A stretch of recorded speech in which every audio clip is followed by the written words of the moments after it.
Hello friends, welcome to my channel. Online లో betting వేసే వాళ్ళకి చాలా మందికి బ్యాక్ అండ్ లే మెథడ్ గురించి తెలియదు అనమాట. తెలిసిన వాళ్ళకు కూడా ప్రాపర్ గా ఎలా యూజ్ చేయాలో తెలియదు.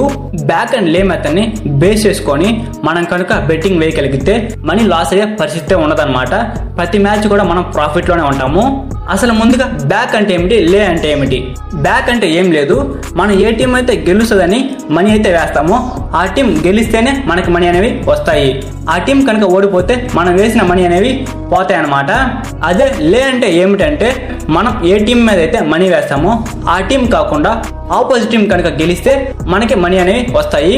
ఇప్పుడు నేను బ్యాక్ మీద ఎప్పుడు బెట్టు వేయాలి, లే మీద ఎప్పుడు బెట్టు వేయాలి, ఎంత బెట్టు వేస్తే ఎంత మనీ వస్తాయి అనేది ఇప్పుడు నేను చెప్తాను. ఇప్పుడు ముంబై ఇండియన్స్ కి పంజాబ్ కింగ్స్ మధ్య మ్యాచ్ జరుగుతుంది అని అనుకుందాం. ఇక్కడ మనకి ముంబై ఇండియన్స్ టీం ఫేవరెట్ లో ఉంది, Punjab Kings team non favourite team అయితే ఉంది. మనకి ఇక్కడ favourite team and non favourite team అని రెండు అయితే ఉంటాయి అన్నమాట. ఫేవరెట్ టీం అంటే మనం ఏ టీం అయితే గెలుస్తుంది అని అనుకుంటామో అది ఫేవరెట్ టీం అనమాట. ఏ టీం అయితే ఓడిపోతుంది అని అనుకుంటామో అది నాన్ ఫేవరెట్ టీం అనమాట. అది మనకి ఫేవరెట్ టీమా నాన్ ఫేవరెట్ టీమా ఎలా తెలుస్తుంది అంటే ఇక్కడ కొన్ని పాయింట్స్ కనపడుతున్నాయి కదా. ఏ టీం కి అయితే తక్కువ పాయింట్స్ ఉంటాయో అది మనకి ఫేవరెట్ టీం అనమాట. ఏ టీం కి అయితే ఎక్కువ పాయింట్స్ ఉంటాయో అది మనకి నాన్ ఫేవరెట్ టీమ్ గా కన్సిడర్ చేస్తాం అనమాట. ఇప్పుడు మనం ముంబై ఇండియన్స్ టీం గెలుస్తుంది అని అనుకుందాం. మనమైతే ముంబై ఇండియన్స్ టీం మీద 1000 రూపాయలు అయితే బెట్టి కాద్దాము. ముంబై ఇండియన్స్ టీం గెలిస్తే 900 రూపీస్ అయితే వస్తాయన్నమాట. అదే ముంబై ఇండియన్స్ టీం ఓడిపోతే 1000 రూపీస్ అనేవి లూజ్ అయిపోతాము. ఇక్కడ కనపడుతుంది కదా బ్యాక్ లో 1.9 అని, అక్కడ ఆ 1 అనేది క్యాలిక్యులేట్ చేసుకోదు అనమాట. అది జస్ట్ ప్రిన్సిపల్ మాత్రమే అనమాట. కింద పంజాబ్ కింగ్స్ దగ్గర కూడా 2.08 ఉంది కదా, అక్కడ కూడా మనం బెట్టి కానీ వేస్తే మనం కనుక గెలిచినట్లయితే 1.08 మాత్రమే మనకి ప్రాఫిట్ అనేది వస్తుంది. ఇక్కడ కూడా 1 అనేది తీసేయడం జరుగుతుంది. ఇలా మనం ముంబై ఇండియన్స్ మీద బెట్టి కానీ కడితే 1000 రూపీస్ అనేవి మనకి 900 రూపీస్ అనేవి వస్తాయి. అదే ముంబై ఇండియన్స్ టీం ఓడిపోతే 1000 రూపీస్ మనం లూజ్ అయిపోతాము. అదే మనం ఇక్కడ పంజాబ్ కింగ్స్ గెలుస్తుందని చెప్పి బ్యాక్ లో 1000 రూపీస్ బెట్ కట్టామనుకోండి, మనకి లాభం వచ్చేసి 1080 రూపీస్ అయితే వస్తుంది. అదే పంజాబ్ కింగ్స్ ఓడిపోతే 1000 రూపీస్ మాత్రమే పోతుంది. ఇక్కడ మనకి 2.80 కనపడుతుంది కదా. ఇందాక చెప్పాను కదా 1 అనేది లెక్కలో తీసుకోదని చెప్పేసి, అలా మనకి ఇక్కడ 1.08 అయితే మనకి ప్రాఫిట్ అయితే వస్తుంది. ఆ విధంగా మనం 1000 రూపీస్ కనుక బెట్టి వేస్తే 1080 రూపీస్ అయితే మనకి లాభం వస్తుంది. అదే పంజాబ్ కింగ్స్ కనుక ఓడిపోతే 1000 రూపీస్ అనేవి మనం ఇక్కడ ఓడిపోతాం. ఇక్కడ గ్రీన్ కలర్ లో కనపడేది మనకి లాభం వచ్చేది అనమాట. ఇక్కడ రెడ్ కలర్ లో కనపడుతుంది కదా 1000 రూపీస్ అనేవి, అదేంటంటే మనం మ్యాచ్ కనుక ఓడిపోతే మనం లూజ్ అయిన మనీ అనమాట ఇవైతే. అలానే ఇంకో మ్యాచ్ గురించి అయితే ఇప్పుడు చూద్దాం. Sunrise Hyderabad versus Kolkata Knight Riders మధ్య అయితే మ్యాచ్ జరుగుతుందని అనుకుందాము. ఇక్కడ మనకి కేకేఆర్ అయితే ఫేవరెట్ లో ఉందన్నమాట, హైదరాబాద్ టీం అయితే నాన్ ఫేవరెట్ లో ఉంది. మనం ముందుగా హైదరాబాద్ టీం గురించి చూద్దాము. హైదరాబాద్ టీం మీద మనము 1000 రూపీస్ బెట్ కట్టామే అనుకోండి, ఒకవేళ హైదరాబాద్ టీం కనుక గెలిస్తే మనకి 1340 రూపాయలు అయితే వస్తుంది. అదే హైదరాబాద్ టీం కనుక ఓడిపోతే 1000 రూపీస్ అనేవి మనం లాస్ అయిపోతాము.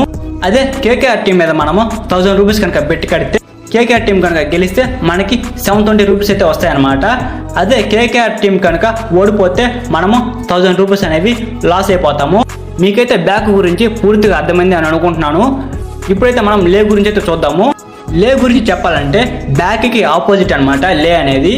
లే అంటే ఏం లేదండి, మనం ఏ టీం అయితే ఓడిపోతుంది అని అనుకుంటామో ఆ టీం మీద బెట్ కాయడమే. మనం బెట్ కాసిన టీం కాకుండా ఆపోజిట్ టీం ఎప్పుడైతే గెలుస్తుందో అప్పుడు మనకి మనీ అనేవి వస్తాయి.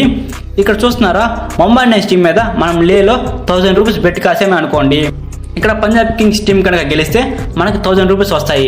అదే ముంబై ఇండియన్స్ టీం కనుక ఆ టైంలో కనుక గెలిస్తే 910 రూపాయలు మనము లూజ్ అవుతాము. అర్థమైందా? మనం లే మీద కనుక వేస్తే ఆపోజిట్ టీం ఎప్పుడైతే గెలుస్తుందో అప్పుడు మనకి ప్రాఫిట్ అనేది వస్తుంది. మనం లే మీద ఏ టీం మీద వేస్తామో ఆ టీం కనుక గెలిస్తే మనం లూజ్ అయిపోతాం మనీ అనేవి. ఇక్కడ మనం పంజాబ్ కింగ్స్ ఫేవర్ లో ఉందని అనుకుందాం. పంజాబ్ కింగ్స్ మీద లేలో మనం 1000 రూపీస్ బెట్ కాసామే అనుకోండి, మన ఫేవరెట్ టీం కాకుండా ఆపోజిట్ టీం ఏదైతే ఉందో ముంబై ఇండియన్స్ టీం గెలిచేలా ఉంది అనుకోండి, అప్పుడైతే మనం పంజాబ్ కింగ్స్ టీం మీద లేలో మనం 1000 రూపీస్ బెట్ కాసామే అనుకోండి, అప్పుడు ముంబై ఇండియన్స్ టీం గెలుస్తుంది కదా. ముంబై ఇండియన్స్ టీం కనుక గెలిస్తే మనకి 900 రూపీస్ అయితే వస్తాయి. అలా కాకుండా పంజాబ్ కింగ్స్ టీమే కనుక గెలిస్తే మనము 1010 రూపీస్ అయితే మనము లాస్ అవుతాము. అండ్ అలానే ఇంకో మ్యాచ్ గురించి కనుక చూస్తే హైదరాబాద్ టీం అయితే మన ఫేవరెట్ టీం అనుకోండి, మనం హైదరాబాద్ టీం మీద లేలో 1000 రూపీస్ బెట్ వేసామే అనుకోండి, కేకేఆర్ టీం కనుక గెలిస్తే మనకి 1000 రూపీస్ అనేవి మనకు వస్తాయి. అదే హైదరాబాద్ టీమే కనుక గెలిస్తే 1380 రూపాయలు అయితే మనము లాస్ అవుతాము. మనం లేలో ఉన్నప్పుడు తక్కువ పాయింట్స్ కనుక ఉంటే మనం గెలవాలనుకున్న మ్యాచ్ కనుక ఓడిపోతే అప్పుడు మనం ఏంటంటే మనీ అనేవి తక్కువ లూజ్ అవుతాము. అదే ఎక్కువ పాయింట్స్ ఉన్నప్పుడు ఎక్కువ లూజ్ అవుతాం అనమాట. ఇక్కడ లేలో ఎక్కువ పాయింట్స్ ఉన్నాయి కాబట్టి మనం అనుకున్న టీం గెలవలేదు కనుక మనం ఎక్కువ మనీ లూజ్ అవుతాం అనమాట. మనం ఇలా చూసుకొని అయితే మనం మ్యాచెస్ అనేవి బ్యాక్ మీద వేయాలా లే మీద వేయాలా అనేది ప్రాపర్గా అయితే చూసుకోవాలి. అలానే ఇక్కడ కేకేఆర్ టీంలో లే మీద కనుక మనము 1000 రూపీస్ కనుక బెట్ వేస్తే హైదరాబాద్ టీం ఎప్పుడైతే గెలుస్తుందో అప్పుడు మనకి 1000 రూపీస్ అనేవి మనం ప్రాఫిట్ అవుతాము. అదే కేకేఆర్ టీం కనుక గెలిస్తే మనము 740 రూపీస్ అయితే లాస్ అవుతాం అనమాట. మరోసారి చెప్తాను వినండి, లే అంటే ఏం లేదు, మన ఫేవరెట్ టీం ఏదైతే ఉంటుందో ఆ టీం మీద లేలో మనం కనుక బెట్ వేస్తే ఆపోజిట్ టీం ఎప్పుడైతే గెలుస్తుందో ఆ టీం గెలిస్తే మనకి మనీ అయితే వస్తాయి. ఆపోజిట్ టీం కాకుండా మన టీమే కనుక గెలిస్తే మనం లేలో వేసాం కాబట్టి మన మనీ కట్ అవుతాయి అన్నమాట. అదేవిధంగా బ్యాక్ అయితే మనం ఏ టీం అయితే గెలుస్తుందని చెప్పి మనీ వేస్తామో ఆ టీం గెలిస్తేనే మనకు మనీ అయితే వస్తాయి. ఆ టీం కనుక ఓడిపోతే మనీ అనేవి మనం లాస్ అయిపోతాము. మీకు బ్యాక్ అండ్ లే గురించి ప్రాపర్గా అర్థమైంది అనుకుంటున్నాను. ఈ విధంగా మీరు బ్యాక్ అండ్ లేని చూసి కనుక బెట్ వేయగలిగితే ఈజీగా మీరు మనీ అనేవి సంపాదించుకోవచ్చు. ఈ ఇన్ఫర్మేషన్ కనుక మీకు ప్రాపర్గా అర్థమైతే వీడియోకి లైక్ చేసి ఈ ఇన్ఫర్మేషన్ అయితే మీ ఫ్రెండ్స్ ఎవరైతే ఉంటారో ఆన్లైన్ బెట్టింగ్ వేసేవాళ్ళు వాళ్ళకైతే షేర్ చేయండి. నెక్స్ట్ ఇంకో వీడియోలో అయితే last cut and book side గురించి అయితే ప్రాపర్గా వీడియో చేసి అయితే పెడతాను. ఆ వీడియో నేను పోస్ట్ చేసిన వెంటనే మీకు రావాలంటే మీరు మన ఛానల్ని సబ్స్క్రైబ్ చేసుకొని పక్కన బెల్ సింబల్ అయితే ఆన్లో పెట్టుకోండి. Thanks for watching my video. Have a nice day guys.